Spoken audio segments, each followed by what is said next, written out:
had to help Dad in the garden, and then we had pigs and poultry and all the rest that goes with a mixed farm.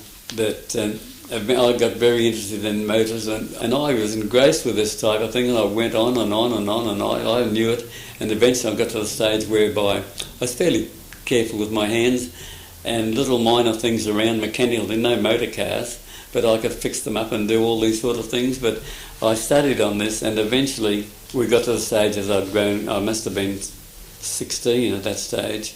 Dad bought a second-hand car. It was a Ford car. I think it was 1926 model.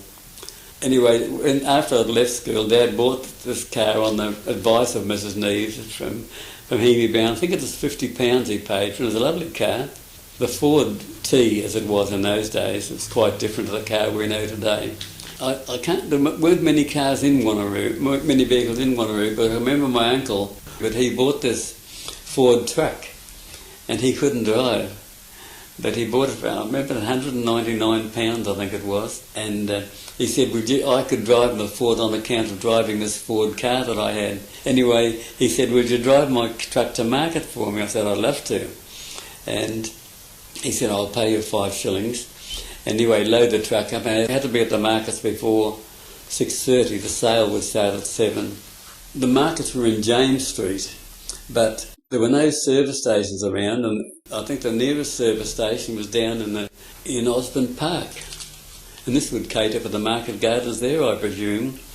It was suggested by Sid Hooper of Osborne Park that no doubt there will increase of vehicles used by the market gardeners and people in Wanneroo, as many of them 20 or 25 miles away from their markets, on account of having their gardens near the swamps. There was no water, and the only way you could grow vegetables to be near a swamp.